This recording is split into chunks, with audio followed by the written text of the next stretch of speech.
There was a time when potatoes weren't buried in deep furrows, weren't planted in perfectly uniform rows, weren't cultivated the way modern agriculture textbooks insist is the only correct method.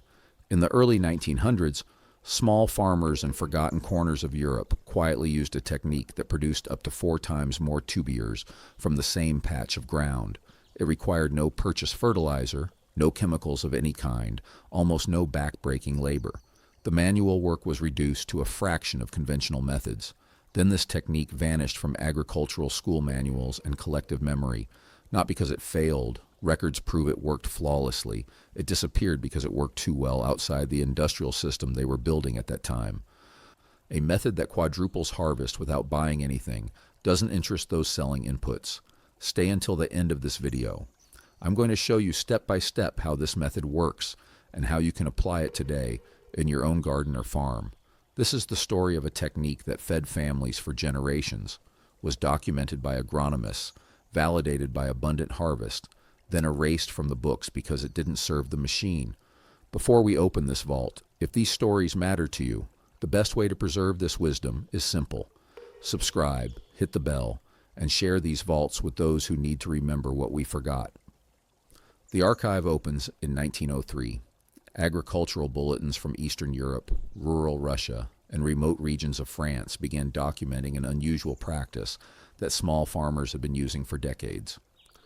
They weren't burying seed potatoes in holes or furrows.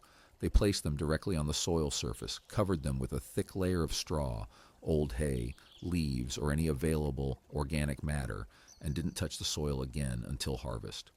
No hilling, no repeated work during the season, no disturbing roots or soil structure, just layers of organic material added as plants grew. The results that agronomists documented shocked the scientific community of that era. More tubers per plant than conventional methods, larger and more uniform clusters, dramatically lower disease rates, 80% less manual labor required. But this method had a problem nobody wanted to admit publicly. It couldn't be mechanized. No machine of that era could replicate the process of placing potatoes on the surface and covering them with loose organic material. As 20th century agriculture rapidly migrated toward tractors, harvesters, uniform rows, and standardized deep planting, any technique that ignored machines had to be eliminated. Not because it was bad, but because it was incompatible with the future the industry was building. The surface method was quietly removed from official manuals. It stopped being taught in agricultural schools. It stopped appearing in respected publications. By the 1930s, it had completely disappeared from technical literature, as if it never existed. What replaced it was a system based on control, deep planting that required specific machines, aggressive and repeated hilling throughout the season, soil exposed to sun, wind, and erosion, heavy fertilization to compensate for what exposed soil lost, constant irrigation because uncovered soil doesn't retain water, everything designed for machines and selling products, nothing designed for biology or the small farmer. But the forbidden method didn't disappear completely. It survived where knowledge that threatens control systems always survives. In backyards of poor families who couldn't afford fertilizers, in wartime gardens when fuel and labor were too scarce for industrial methods, on subsistence plots where the only option was producing maximum yield with minimum resources. Families passed the technique from generation to generation without giving it a formal name. Just put it on the ground, cover with straw, leave it alone until harvest. This wasn't laziness from ignorant farmers. As modern manuals suggest, it was observation refined by generations of people who depended on land for survival. Potatoes evolved over millions of years to form tubers in loose, cool, oxygen-rich layers, not in soil compacted by machines, not in earth repeatedly disturbed that destroys microbial life. The 1903 method worked because it almost perfectly mimicked forest floor conditions where wild potato ancestors evolved.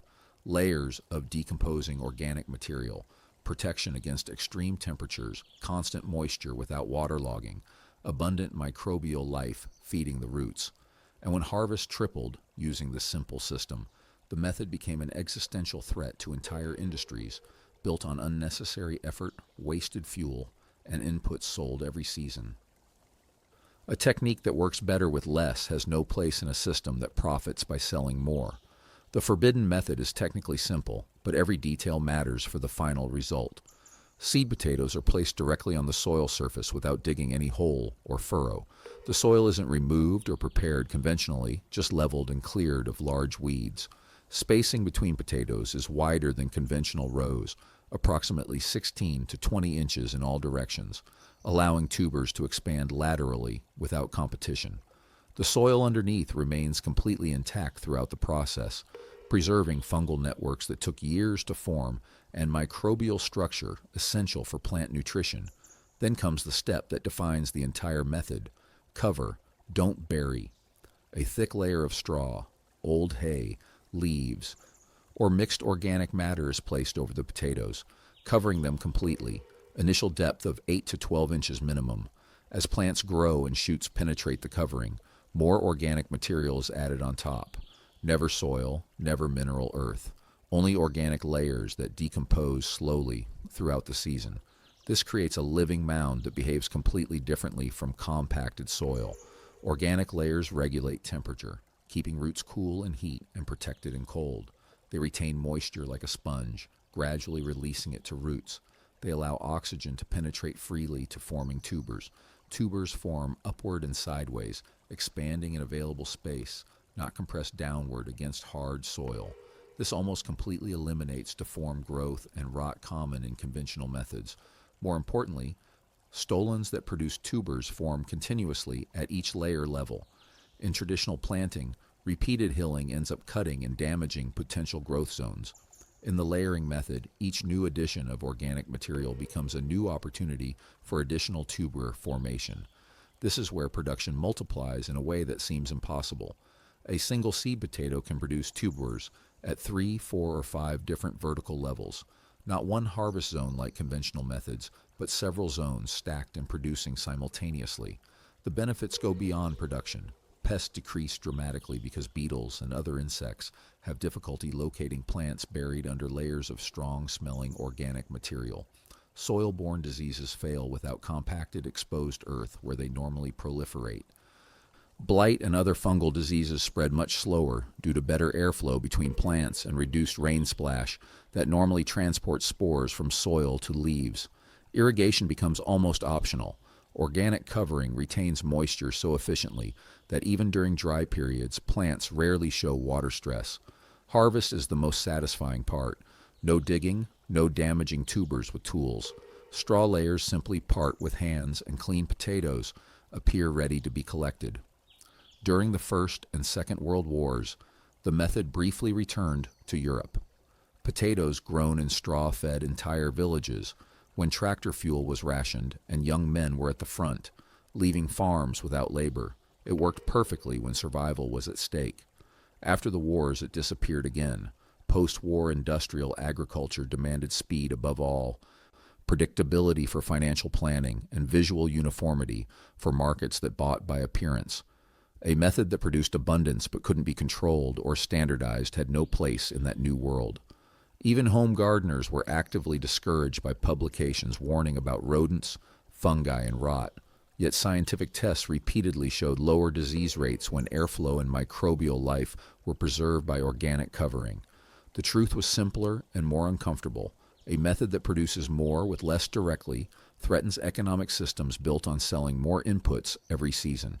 So it was forgotten, ridiculed, or labeled as primitive technique from people who didn't know better. But soil remembers what works, even when humans forget. The method still works today better than ever because we have access to more varieties of organic material.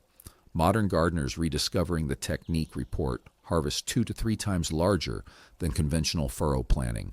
Soil visibly improves each year instead of degrading, as happens with cultivation that disturbs earth. Workload during the season practically disappears. The key to success is choosing correct material. Carbon-rich layers matter more than nitrogen for this method. Straw from any cereal works perfectly. Dry tree leaves are excellent. Old hay that no longer serves animals is ideal. Avoid fresh-cut grass only because it compacts and ferments, generating heat that can damage tubers. This method was never prohibited by any law. It was prohibited by systematic omission, removed from manuals, ignored by schools, ridiculed by experts who never tried it. We exist to restore what was erased, not for failing, but for working too well without needing to buy anything. The 1903 method doesn't just triple production. It returns control to the gardener and eliminates dependence on systems that profit from your need. Biology doesn't respond to effort. It responds to conditions. This method creates conditions where the plant does the work itself. Abundance was never engineered in laboratories or factories. It was always layered by those who understood how nature really works. If this vault opens something in you, subscribe and hit the bell. Each like and share preserves what they tried to erase. The next vault opens soon.